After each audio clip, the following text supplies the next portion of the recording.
मेरे प्यारे बच्चों, आप सभी को नमस्कार।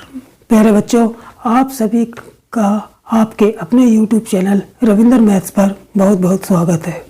प्यारे बच्चों, कल मैंने आप लोगों को प्रतिशत का 6th, 7th और 8th टाइप कराया था। आज मैं आपको प्रतिशत का टाइप 9, 10 और 11 टाइप के सवाल कराऊंगा। ठीक है, तो चलिए देर न करते हुए हम शुरू करते हैं आज का प्रतिशत का टॉपिक और कुछ अति महत्वपूर्ण सवालों के टाइप। ठीक है, तो चलिए शुरू करते हैं आज का टॉपिक। तो प्यारे बच्चों, पहला टाइप है, कल मैंने आपको 8 टाइप करा दिए थे। कल कितने टाइप कराए थे? 8। आज नवा टाइप है। नवा टाइप है, क्या है? Type number 9। टाइप नंबर 9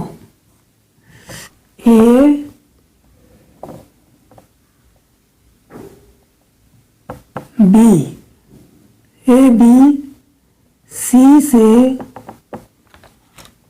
क्रमशः 20% और 50% अधिक है। तो बी ए से कितने प्रतिशत अधिक होगा? कितने प्रतिशत अधिक होगा? ठीक है, यानी कि ए बी सी से क्रमशः 20% और 50% अधिक है, तो बी ए से कितने प्रतिशत अधिक होगा? तो देखिए, इस टाइप के सवाल को किस तरीके से हल करते हैं। अब इसमें तीन लोग दे दिए, यानी कि 3 पर्सन मान लो, ए बी और सी। ठीक है, एक ए हो गया हमारा और एक बी हो गया और एक सी। ठीक है, तो अब इसमें किसी एक को हम 100 मान के चलेंगे। किसी एक को क्या मान के चलेंगे? 100। लेकिन 100 किसको मानेंगे? इसका भी तरीका है। क्या तरीका है? कि जिसके राइट में सी हो, जिसके राइट में से हो, जिसके राइट में से हो। जैसे यहाँ तो है नहीं ए से या बी से, यहाँ तो है नहीं, किससे? ए और बी सी से। यहाँ पे कॉमा लगाने की बजाय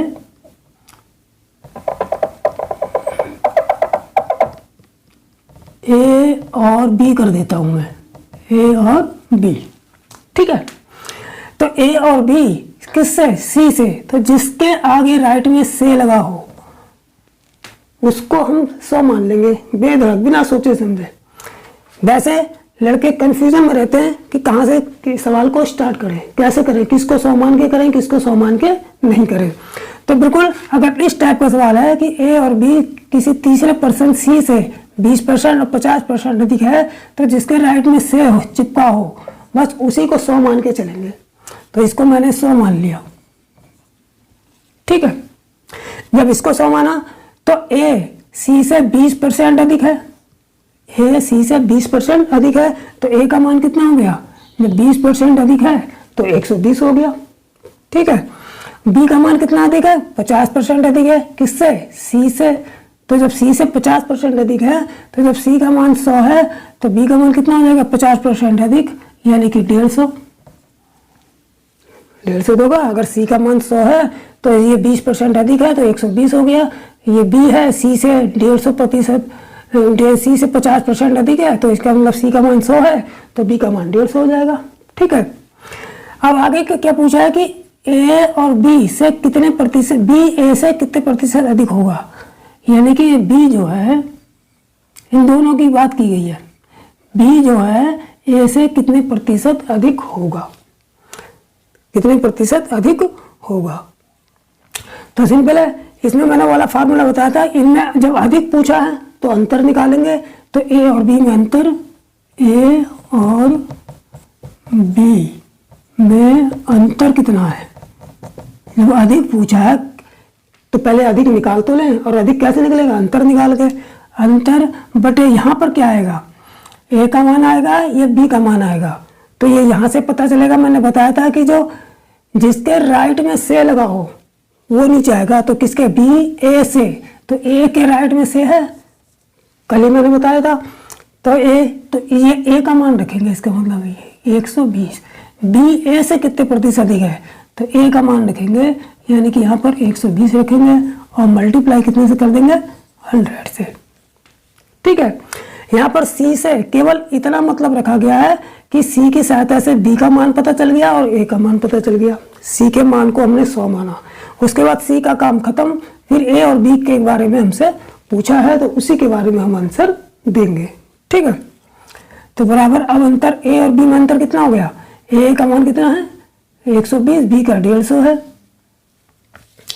तो 150 में से 120 घटा दो, 150 में से 120 घटाने पे अंतर आएगा बटे 120 और मल्टीप्लाई 100, तो 150 में से 120 का कितने बचे, 30 बटे 120 गुणा 100, 0 से 0 कट गया, 3 कम 3, 3 चौक 12, 4 25 100, यानी कि बराबर आ गया हमारा 25% आंसर हो जाएगा। ठीक है, यानी कि जो बी है, बी जो है वो ए से कितने परसेंट अधिक होगा, 25% अधिक होगा। ठीक है, तो इसी टाइप 9 का एक और सवाल देख लेते हैं। टाइप 9 का ये पहला सवाल था, अब टाइप 9 का है इसी टाइप का एक सवाल और देख लेते हैं। ठीक, तो देखिए टाइप 9 का दूसरा सवाल। टाइप 9 का दूसरा सवाल क्या कह रहा है, ये तो दूसरा सवाल, यदि दो संख्याएं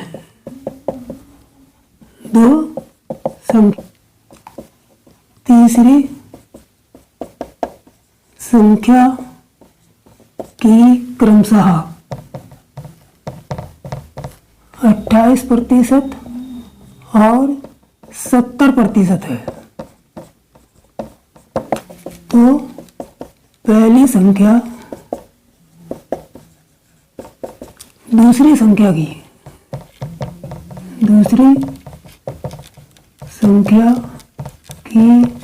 कितने प्रतिशत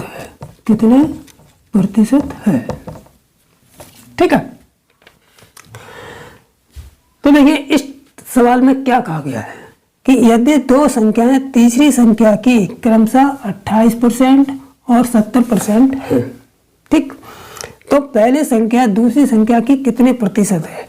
तो पहली संख्या दूसरी संख्या से, अब ये नहीं पूछा कितने अधिक है या कम है, अब ये पूछा है कि पहली संख्या दूसरी संख्या की कितने प्रतिशत है, ठीक है।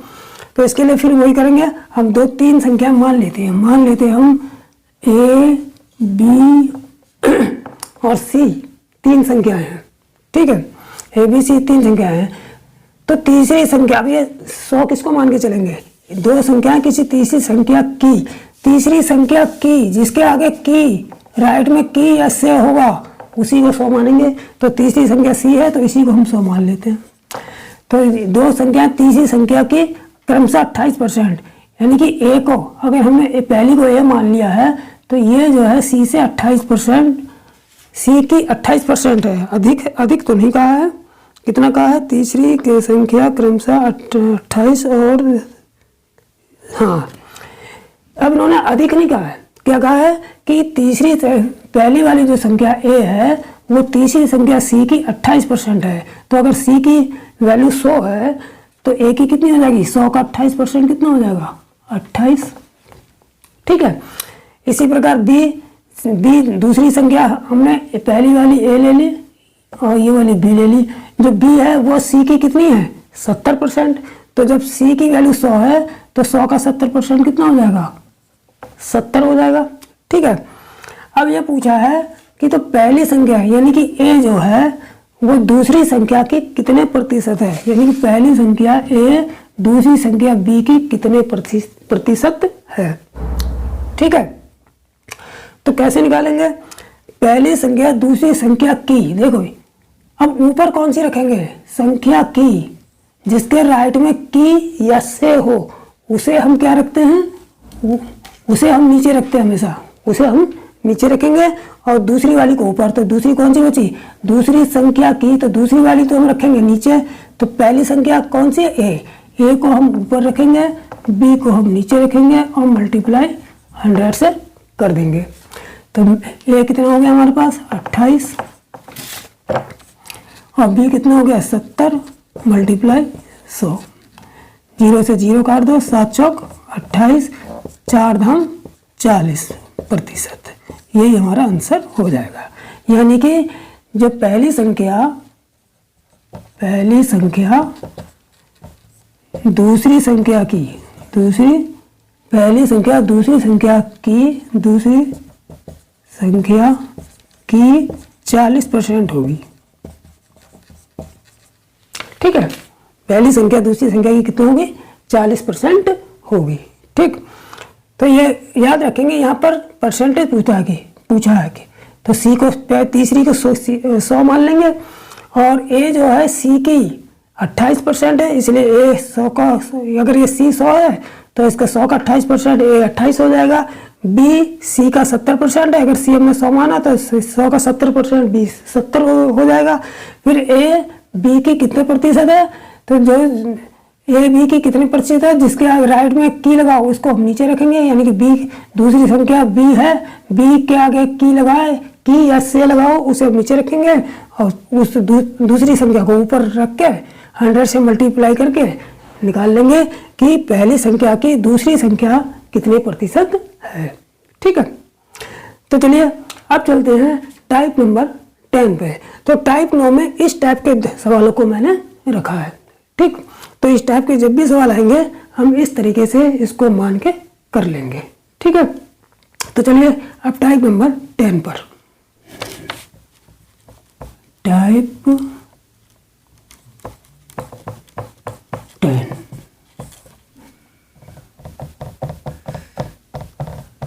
किसी आयत की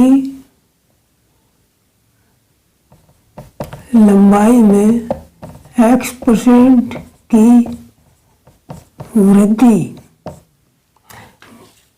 माना किसी आयत की लंबाई में x% की वृद्धि करें और चौड़ाई में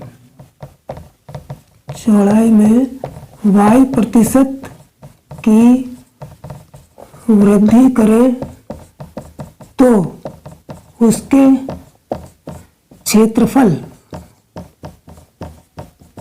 में प्रतिशत वृद्धि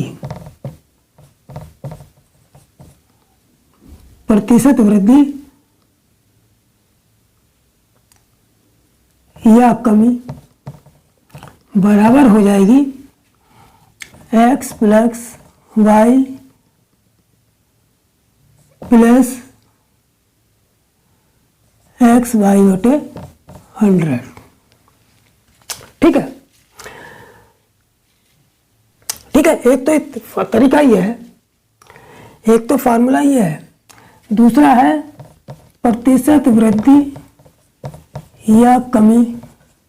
हम इस तरीके से भी निकाल सकते हैं 100 प्लस एक्स, अगर वृद्धि हो रही है, जैसे यहाँ पर वृद्धि है तो हम प्लस करके ही लिखेंगे, मल्टीप्लाई 100 प्लस वाई, चौड़ाई में भी वृद्धि हो रही है, अपॉन 100। यानी कि इन दो फार्मूले का यूज करके हम उस सवाल को निकाल सकते हैं। लेकिन अगर यहाँ पर कमी होती है, एक में एक वृद्धि हो रही है, एक की कमी है, तो उसके हिसाब से हम चिन्ह बदलते रहेंगे। जैसे अगर यहाँ पर कर दें कि यहाँ x की वृद्धि लेकिन चौड़ाई में कमी हो रही है, y% की कमी हो रही है, तब हम यहाँ y माइनस रखेंगे। ठीक है, तब यह y माइनस रखेंगे। जैसे यदि लंबाई में x% वृद्धि और चौड़ाई में x% कमी हो तो यह फार्मूला क्या बन जाएगा, प्रतिशत वृद्धि या कमी, प्रतिशत वृद्धि या कमी बराबर हो जाएगा। देखिए लंबाई में x% वृद्धि तो ये तो प्लस ही आएगा, चौड़ाई में कमी हो गई है तो ये y माइनस में आ जाएगा। फिर यहाँ पर माइनस प्लस, यहाँ पर x प्लस में रहेगा, y माइनस में रहेगा, तो प्लस माइनस माइनस, फिर माइनस प्लस माइनस ही हो जाएगा यहाँ पर, यानी कि माइनस एक्स वाई बटे 100। तब हमारा फार्मूला क्या हो जाएगा ये हो जाएगा, ठीक है। और इस वाले को क्या करेंगे, ऐसे इस वाले में करेंगे, प्रतिशत वृद्धि या कमी बराबर हो जाएगा। यहाँ भी अगर लंबाई में वृद्धि दे रखी है तो 100 प्लस एक्स ही रखेंगे, और इसमें कमी कर दी है तो इसमें 100 माइनस वाई कर देंगे, बटे 100 कर देंगे, ठीक है। आगे समझे, तो इस तरीके से करते हैं। लेकिन हम ये वाले इस वाले फार्मूले में अगर चिन्ह के आधार पर हमें पता चलेगा कि कमी हुई है वृद्धि हुई है, इस वाले फार्मूले से जब हल करेंगे तो चिन्ह के आधार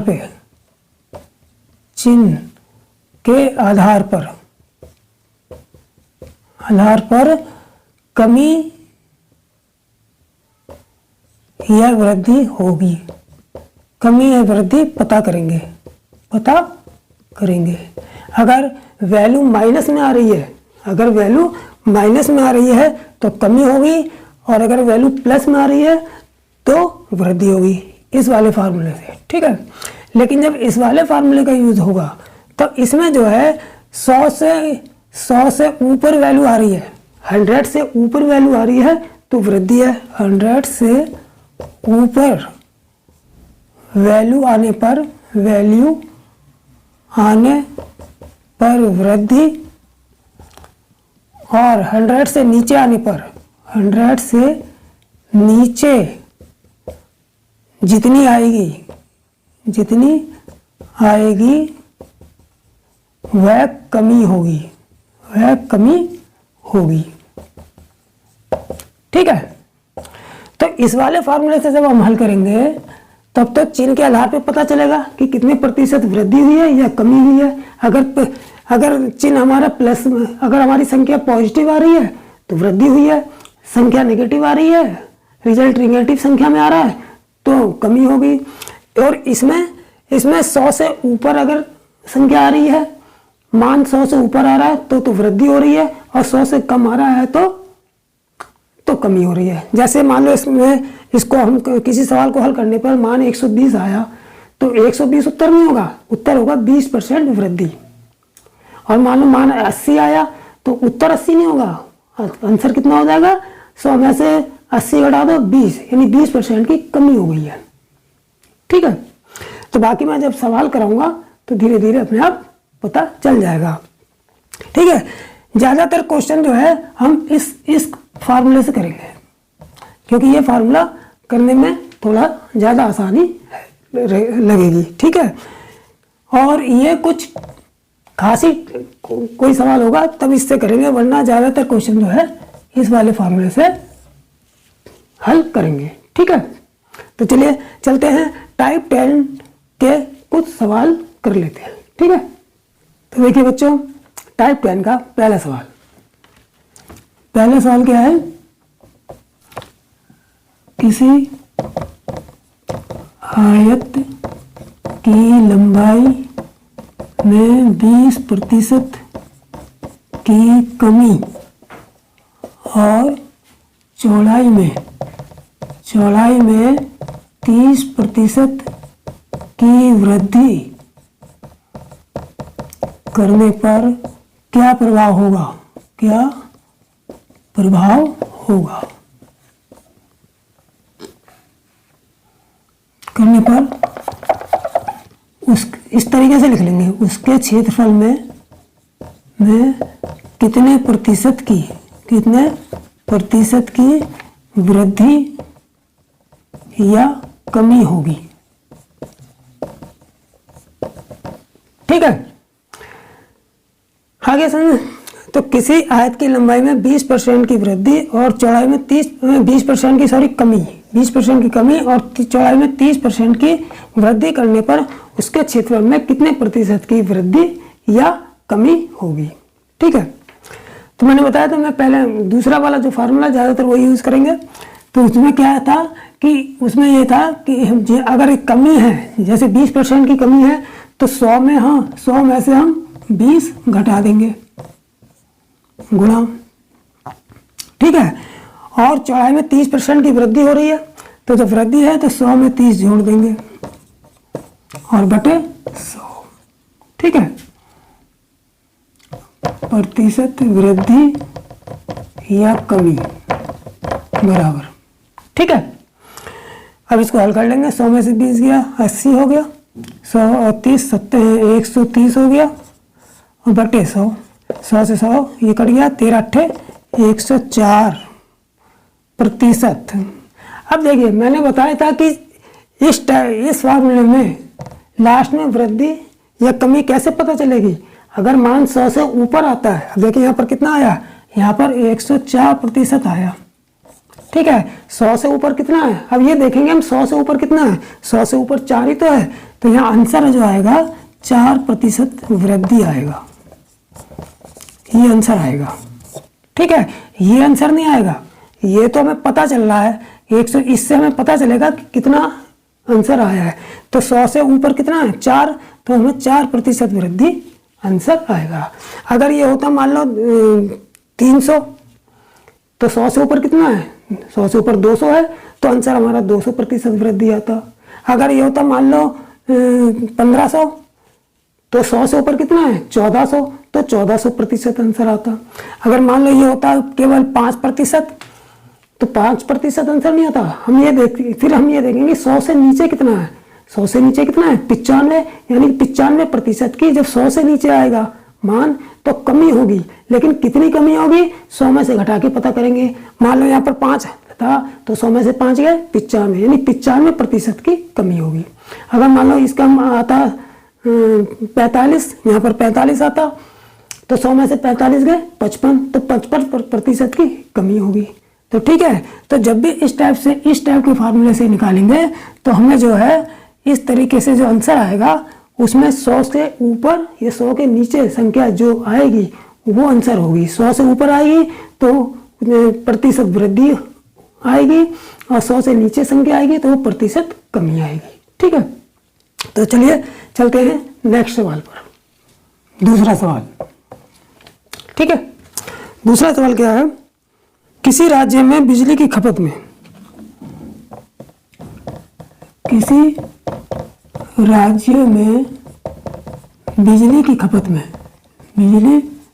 की खपत में 15% की वृद्धि हुई, जबकि बिजली के मूल्य में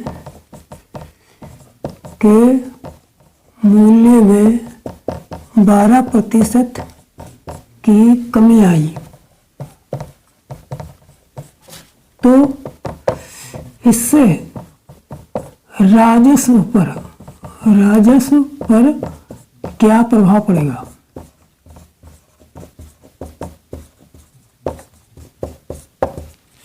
ठीक है, तो देखिए वो तो आयत का जो सवाल दिया था, जो पहला जो टाइप 10 मैंने बताया था फार्मूला, किसी आयत की लंबाई इतने प्रतिशत की वृद्धि हो जाए, चौड़ाई में इतने प्रतिशत की कमी हो जाए, तो उसी से कई टाइप के सवाल बनते हैं, केवल लंबाई चौड़ाई वाले सवाल नहीं बनते। अब देखिए यहाँ पर बिजली की खपत वाला सवाल उसी से बन गया कि किसी राज्य में बिजली की खपत में 15% की वृद्धि हुई। फिर इधर खपत में 15% की वृद्धि हुई, लेकिन मूल्य में बिजली की कीमत में 12% की कमी आ गई। तो एक तरफ तो 15% की वृद्धि हो रही है, दूसरी तरफ 12% की कमी हो रही है, तो इसके टोटल राजस्व पर क्या प्रभाव पड़ेगा। तो ये भी उसी टाइप के सवाल है, ये भी उसी तरीके के सवाल है। ठीक है, और उसी फार्मूले से निकल जाएगा। ठीक है, तो देखिए 15% की वृद्धि हुई तो हम क्या करेंगे, 100 में 15 जोड़ देंगे गुणा, जबकि बिजली के मूल्य में 12% की कमी आई तो 100 में से हम 12 घटा देंगे, फिर बटे कितना 100। ठीक है, तो प्रभाव पड़ेगा, प्रभाव बराबर प्रभाव प्रतिशत, यानी कितनी प्रतिशत प्रभाव पड़ेगा ये निकल आएगा हमारा। 100 में जब 15 जोड़ेंगे तो 115 गुणा 100 में से 12 घटा दो तो 88 बटे 100, 5 20 100, 5 दूनी 10, 5 तिया 15, तो कितना आ जाएगा हमारा। अब ये 2 धाम 20 हो गया, 2 चौक 8, 2 चौक 8 ये भी कट गया। अब ये कट जाएगा हमारा, इसकी मल्टीप्लाई कर लो, 2 2 दूनी 4, 2 दूनी 4, 2 पंजे 10, यानी कि 23 गुणा 22/5 आ गया। इसकी गुणा कर लेंगे, कितना आ जाएगा? 23 गुणा 22 की, 22 3 66 की 6, 22 दूनी 44 और 6 50/5। ठीक है,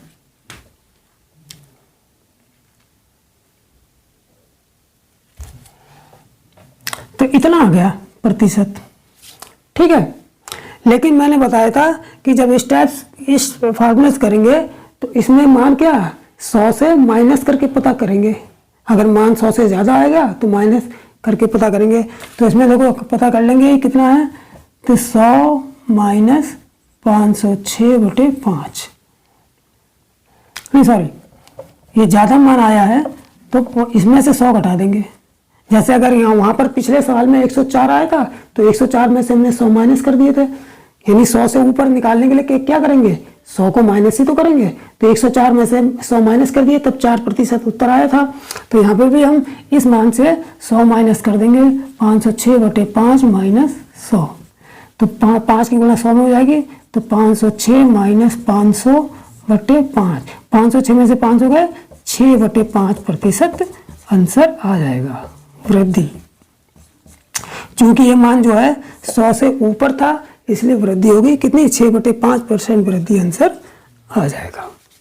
ठीक है, तो इस तरीके के इससे भी कर सकते हैं और ये सवाल उस फार्मूले से भी कर सकते थे, किससे, x + y + xy/100 से भी कर सकते थे।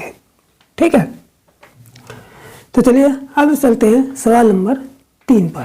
सवाल नंबर 3, रेडियो के मूल्य में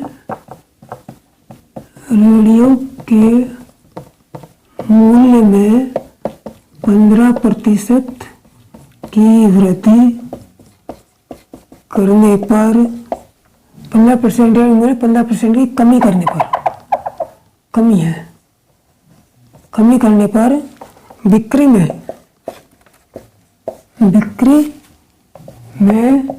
20% की वृद्धि हुई।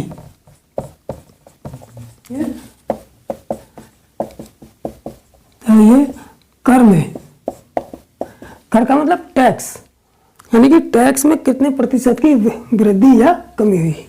तो बताइए टैक्स में कितने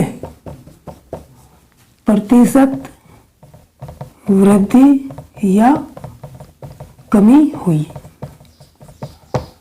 ठीक है, तो ये भी सवाल उसी तरीके का है कि मूल्य में एक तरफ 15% की कमी हो रही है और दूसरी तरफ उस कमी के कारण वृद्धि हो रही है। जब इस टाइप का सवाल होगा कि एक तरफ कमी हो रही, वृद्धि हो रही होगी और उसके कारण दूसरी तरफ कमी हो रही हो, या दोनों तरफ वृद्धि हो रही हो या दोनों तरफ कमी हो रही हो, तो इस टाइप के सवाल के लिए हम वही फार्मूला यूज करते हैं, वही टाइप यूज करते हैं। ठीक, तो देखिए अब मैं डायरेक्ट करूंगा, जोड़ के दिखाऊंगा नहीं। 2 सवाल में मैंने जोड़ के दिखाया था, अब आप लोगों की समझ में आ गया होगा। तो देखिए रेडियो के मूल्य 15% की कमी, तो डायरेक्ट मैं घटा के करूंगा, तो 100 में से 15 गए 85 मल्टीप्लाई, अब यहाँ पर कितना 20% की वृद्धि हुई, तो 100 में 20 को जोड़ूंगा तो 120/100। ठीक है, प्रतिशत वृद्धि या कमी, प्रतिशत वृद्धि या कमी बराबर, तब इसको 0 से 0 कट गया, 2 पंजे 10, 2 छक 12, 5 17 85 हो गया, 17 छक 102 आ गया। ठीक है, अब जब 102 आया, 102% आया, तो 100 से ऊपर कितना है, 2 ही तो है, और जब 100 से ऊपर होगा तो वृद्धि होगी, तो इसका मतलब कितनी, आंसर कितना आया है, इसलिए 2% वृद्धि हुई, ये हमारा आंसर हो जाएगा।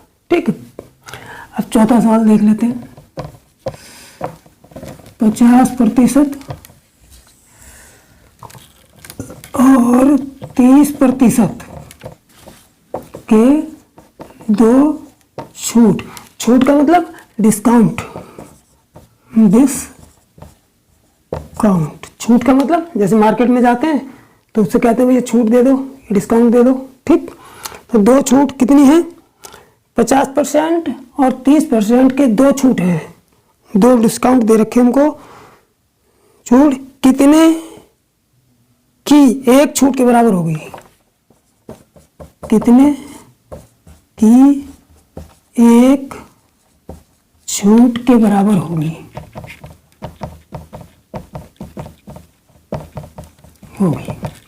ठीक है। यानी कि दो छूटें हमें दी है, दुकानदार ने हमको दो छूटें दी है, एक 50% की दी है और एक 30% की।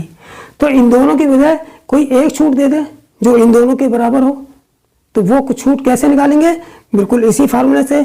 इसको हम x मान लेंगे, इसको हम y मान लेंगे, ठीक है, और फार्मूले से निकाल लेंगे। तो ये भी उसी टाइप के सवाल के अंतर्गत आ रहा है, ठीक है। तो देखिए क्या करेंगे, 100 में से 100 में 50 जो, अब देखिए यहाँ पर छूट है, डिस्काउंट है, तो माइनस होगा। 100 में से दोनों चीज़ें, दोनों डिस्काउंट है, छूट है, जब दोनों छूट हैं तो छूट माइनस में आएंगी, तो दोनों संख्याएं ये 100 से घटेंगी। तो 100 में से 50 गए, 50, चलो इसे मैं लिख देता हूँ, छूट है तो 100 में से हम 50 घटा देंगे क्योंकि ये छूट है, इसे यहाँ 100 में से 30 घटा देंगे और बटे 100, ठीक है। तो 100 में से 50 गए 50 और 100 में से 30 गए 70 बटे 100, 0 से 0 2 0 कट गए, 5 7 35%। क्या 35% ये आंसर है? नहीं, 100 से कमी आई है इसमें, 100 से नीचे उत्तर है, तो 100 में कितना कम है? अगर हम 100, इसलिए प्रतिशत छूट, प्रतिशत एक छूट बराबर 100 में से 35 घटा दो, कितना आ जाएगा? 65%, ठीक है। अब चूंकि ये मान जो है 100 से कम आया है, तो इसका मतलब कि छूट है, ये छूट तो आई गई, छूट तो हमेशा 100 से कम ही आएगी, यानी कि माइनस में आएगी, ठीक है। तो ये 65, दो छूटों के बराबर तीसरी कौन सी छूट होगी? 65% होगी, यही हमारा आंसर होगा, ठीक है। तो इसकी सहायता से 35% आ गया, 35% ये आंसर नहीं होगा, इसे 100 में से इसको घटा के, यानी ये 100 से कितना कम है, 100 से कितना कम है? 65% कम है, तो 65% ही आंसर होगा, ठीक है। अगर ये ज़्यादा होता, 100 से ज़्यादा आएगा तो वो आंसर होगा, ये 100 से कम आएगा तो वो कमी होगी या छूट होगा, 100 से ज़्यादा होगा तो वृद्धि होगी, ठीक है। तो चलिए चलते हैं अब 5वें सवाल पर। एक वस्तु के बनाने में मजदूरी 25 रुपये तथा सामान खर्च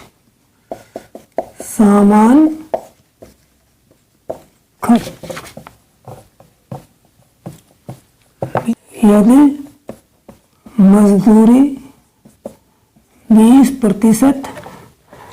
20% घट जाए और सामान खर्च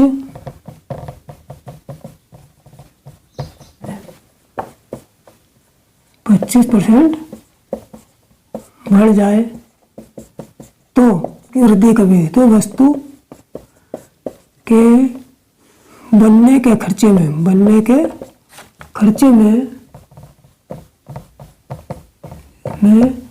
कितने प्रतिशत की वृद्धि या कमी होगी,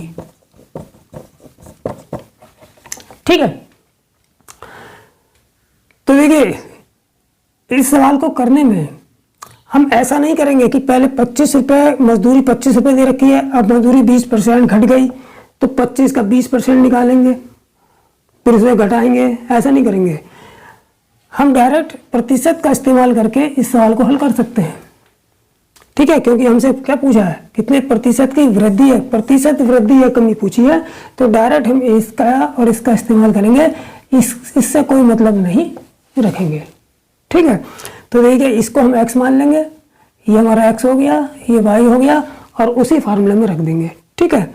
तो प्रतिशत वृद्धि या कमी, प्रतिशत वृद्धि या कमी बराबर हो जाएगा 20% घट रही है, 20% क्या हो रहा है, घट रहा है, तो ये 100 में से 20 घटा देंगे, 100 माइनस 20 मल्टीप्लाई, यहाँ बढ़ रहा है तो यहाँ प्लस कर देंगे, 100 प्लस 25 बटे 100, ठीक है।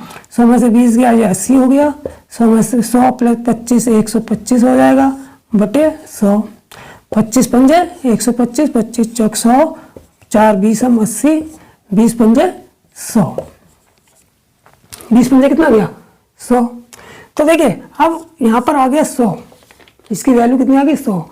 जब 100 ही आ गई तब क्या आंसर होगा, अगर ये 100 से बड़ी आती वैल्यू तब तो वृद्धि होती उतने तब तो उतने प्रतिशत वृद्धि होती, लेकिन अगर 100 से कम आती तो उतने प्रतिशत की कमी होती। लेकिन जब 100 ही आ गई, 100 के बराबर ही आ गई, तब क्या होगा, तब कोई परिवर्तन नहीं होगा, ना वृद्धि होगी ना कमी होगी। इसका मतलब ना तो वृद्धि हुई ना कमी हुई, इसका मतलब कोई परिवर्तन नहीं हुआ। तो इसका आंसर आ जाएगा कोई परिवर्तन नहीं हुआ, नहीं हुआ, ठीक है। क्योंकि 100 आ गया और 100 में से 100 गया, 0% आ गई, तो वृद्धि या कमी कितनी हो गई 0%। वृद्धि या कमी प्रतिशत कितना आ गया 0% आ गया, यानी कि कोई परिवर्तन नहीं हुआ, ठीक। अब चलते हैं सवाल नंबर 6 पर। देखिए छठा सवाल, किसी वस्तु पर टैक्स में 15% की कटौती होती है, परंतु उसकी खपत में 20% की वृद्धि होती है, तो उससे प्राप्त होने वाले राजस्व पर क्या प्रभाव पड़ेगा।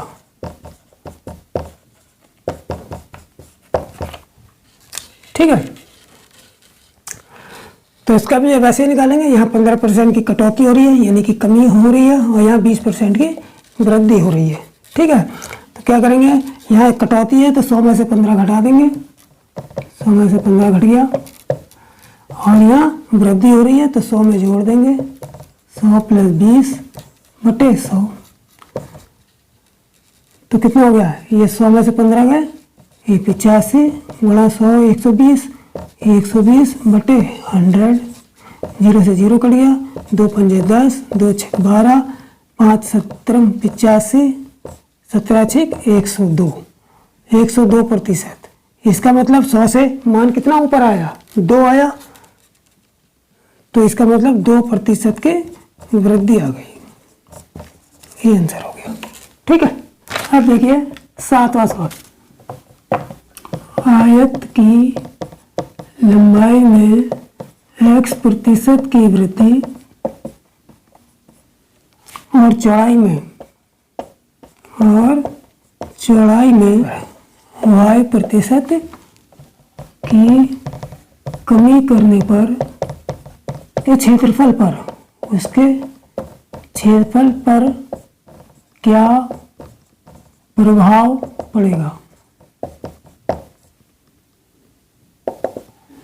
अब इसमें ऑप्शन दिए हैं, ऑप्शन में हमें देखना है कि कौन सा सही है। पहला ऑप्शन क्या है, -x plus y minus XY बटे 100।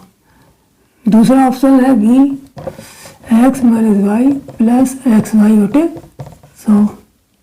ठीक है, C option x minus y minus XY बटे 100, और डी वा ऑप्शन क्या है, -x minus y plus XY बटे 100।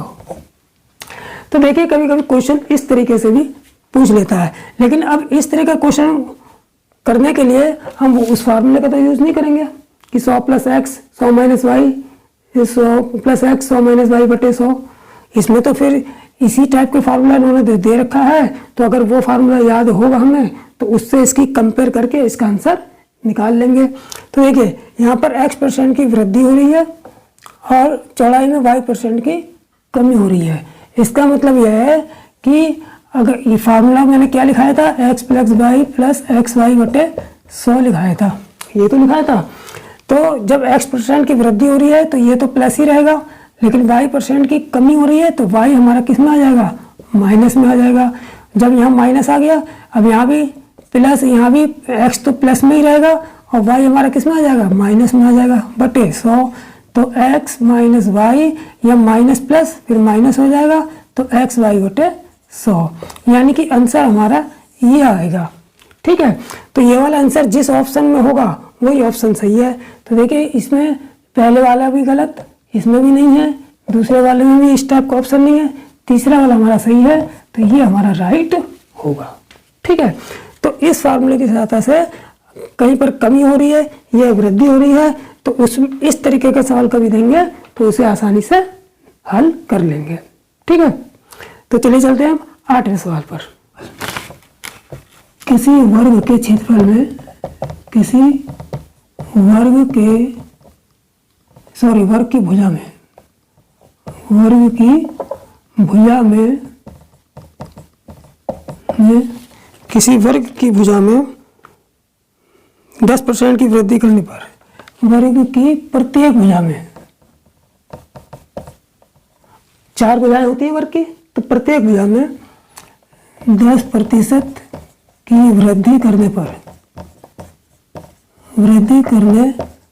पर उसके क्षेत्रफल में कितने प्रतिशत की वृद्धि होगी, कितने प्रतिशत की वृद्धि होगी। ठीक है, तो ये भी हम उचित फॉर्मूले से निकालेंगे। प्रतिशत वृद्धि बराबर हो जाएगा हमारा वही। अब यहाँ पर देखिए वर्ग क्या होता है, ये होता है उसकी चारों भुजाएं समान होती हैं। अगर लंबाई x है तो चौड़ाई भी तो x ही होगी, यानी कि लंबाई x है, ये भी, इसमें भी 10% की वृद्धि हो रही है और ये चौड़ाई x है, इसमें भी 10% की वृद्धि हो रही है। ठीक है, तो फार्मूला वही हमारा लग जाएगा। लंबाई में भी 100 प्लस, एक बार हम लिखेंगे 100 + 10, ये लंबाई का हो गया, और एक दूसरी बार भी लिखेंगे 100 + 10, क्योंकि दोनों जगह वर्ग है, दोनों में समान वृद्धि हो रही है, तो 100 + 10 और 100। अब देखिए क्या करेंगे, ये 100 + 10 कितना हो जाएगा बटे 100, तो ये हो जाएगा हमारा 110 गुणा 110 बटे 100, 2 0 से 2 0 कट जाएंगे, 11 121%। ठीक है, अब 100 से ऊपर कितना आया, 100 से ऊपर 21 ही तो है, इसलिए 21% वृद्धि आ जाएगी हमारी, यही हमारा आंसर हो जाएगा।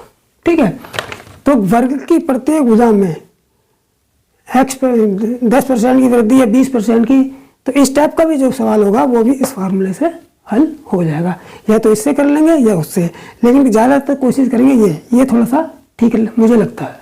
ठीक, तो चलिए अब सवाल नंबर चलते हैं 9 पर। सवाल नंबर, किसी वृत्त की त्रिज्या में 40% की वृद्धि करने पर उसके क्षेत्रफल में कितने प्रतिशत की वृद्धि होगी। ठीक है, तो किसी वृत्त की त्रिज्या में 40% की वृद्धि करने पर उसके क्षेत्रफल में कितनी प्रतिशत की वृद्धि होगी, इसको भी हम ऐसे ही निकालेंगे। ठीक है, तो प्रतिशत वृद्धि बराबर, एक बार इस 40 को हम एक बार, दोनों वृद्धि हो रही है तो दोनों जगह जोड़ देंगे, 100 + 40 और गुणे फिर 100 + 40। जब किसी वृत्त की त्रिज्या में 40% की वृद्धि हो रही है तो उसके क्षेत्रफल में कितने % की वृद्धि होगी, तो हम x की जगह भी 40 ही रखेंगे और y की जगह भी 40 ही रखेंगे, 100 + 40 100 + 40 बटे 100, यानी कि 140 गुणा 140 बटे 100, 2 जीरो से 2 जीरो कट गए, 14 14 कितनी गुणा आई, 196। ठीक है, 196%। अब इसमें मान कितना है, 100 से ऊपर आ रहा है, कितना 96 ऊपर ज़्यादा आ रहा है, तो इसका मतलब प्रतिशत वृद्धि कितनी हो गई हमारी,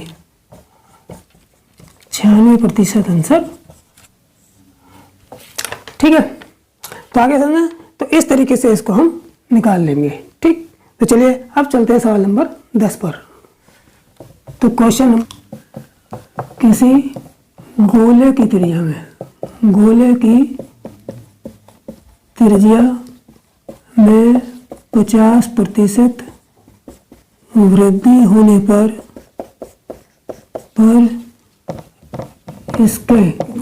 इसके पृष्ठीय क्षेत्रफल में कितने प्रतिशत की वृद्धि होगी, कितने प्रतिशत की वृद्धि होगी।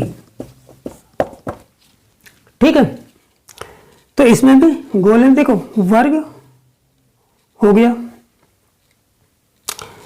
वृत्त हो गया और गोला हो गया। इनकी त्रिज्याओं में, वृत्त की त्रिज्या में, गोले की त्रिज्या में जितने % की वृद्धि होगी, तब भी इसी टाइप के फार्मूला का यूज करके हम क्षेत्रफल में वृद्धि निकाल लेंगे। और वर्ग या आयत की भुजाओं में वृद्धि होगी, तब भी हम इसी फार्मूले का प्रयोग करके उनके क्षेत्रफल में वृद्धि या कमी निकाल सकते हैं। ठीक है, तो एक ही फार्मूले से कई सवाल हल हो जाएंगे। ठीक, तो चलिए अब इसमें भी इसे भी कर लेते हैं। अब देखिए यहाँ पर r बराबर कितना है, r त्रिज्या में 50% वृद्धि दे रखी है, तो इसी को हम दोनों जगह रखेंगे। 100 दो बार रखेंगे, 150, 100 में 150, 100 में 50 जोड़ेंगे 150, फिर दोबारा 100 में 50 जोड़ेंगे 150 बटे 100, ये 0 0 से कट जाएगा, मतलब 225 आ गया हमारा। ठीक है, जब 225 आ गया, ये कितना ज़्यादा है, ये 100 से कितना ज़्यादा है, 225% आ गया, 100 से कितनी ज़्यादा है, 125 ज़्यादा है, तो इसका मतलब आंसर आ जाएगा हमारा 125% वृद्धि आ जाएगा आंसर। क्योंकि इस फार्मूले से जब भी हम निकालेंगे तो जो 100 से ऊपर जितना वैल्यू आएगी वो आंसर होगा। अगर 100 से ऊपर जितनी आएगी वो प्रतिशत वृद्धि होगी और जितनी कमी आएगी वो प्रतिशत कमी होगी। ठीक है, तो ये फार्मूला एक बार और ध्यान रख लेंगे, ये 100 + x 100 + y बटे 100। ठीक है, तो यहाँ x की जगह भी यही रखेंगे और y की जगह भी यही रखेंगे। ठीक है, तो चलिए अब चलते हैं हम, अब मैं कराऊंगा टाइप नंबर 11। ठीक, तो चलिए टाइप नंबर 11 पर। देखिए टाइप नंबर 11, यदि किसी राशि को पहले x% बढ़ा दे या घटा दे, बढ़ा दे या घटा दे, तथा फिर बाद में x% ही बढ़ाने वाली घटा दे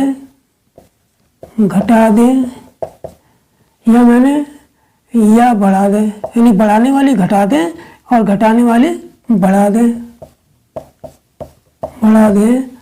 तो प्रतिशत, तो सदैव उसमें प्रतिशत कमी ही आएगी। इसलिए प्रतिशत कमी जो आएगी वो किसके बराबर होगी, x² बटे 100। ठीक है, यानी कि किसी भी वस्तु की लंबाई में या चौड़ाई में पहले, या किसी की वस्तु के मान में पहले हम x% वृद्धि कर दें फिर x% घटा दें, तो उसमें हमेशा कमी आएगी कितनी, x² बटे 100। ठीक है, और अगर पहले कमी कर दें, बाद में x% की पहले कमी कर दें फिर x% की वृद्धि कर दें, तो भी कमी आएगी कितनी, x² बटे 100। ठीक है, तो चलिए इस पर दो सवाल कर लेते हैं। पहला सवाल क्या है पहला सवाल यह है, किसी व्यक्ति के, जैसे किसी व्यक्ति के वेतन में, किसी व्यक्ति के वेतन में पहले 10% की वृद्धि की जाती है, फिर बाद में 10% की कमी कर दी जाती है, पहले 10% बढ़ाया, फिर बाद में 10% कम कर दिया। ठीक है, तो उसके वेतन में परिवर्तन बताओ। तो उसके वेतन में क्या परिवर्तन होगा?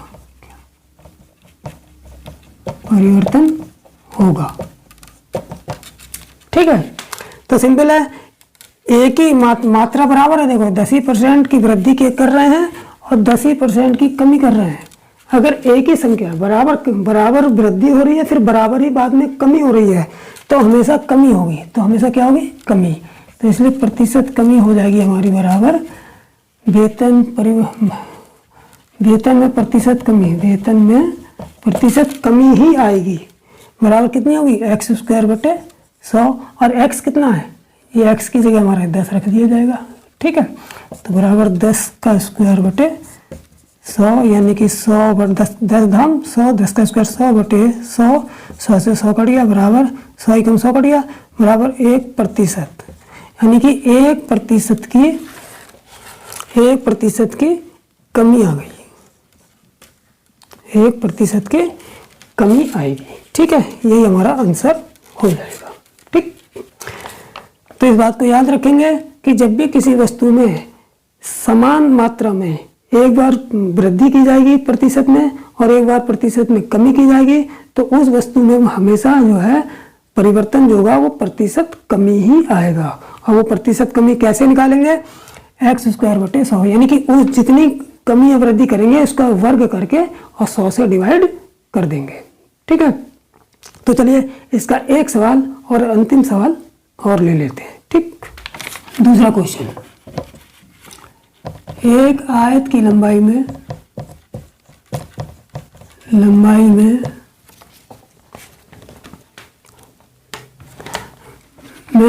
20% वृद्धि करने पर तथा चौड़ाई में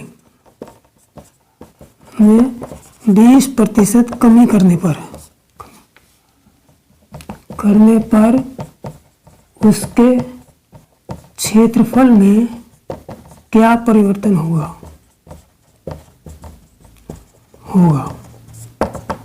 ठीक है, तो देखो यहाँ पे बिल्कुल समान है। 20% की पहले वृद्धि हो रही है और फिर 20% की कमी हो रही है, तो उसके क्षेत्रफल में परिवर्तन कितना होगा?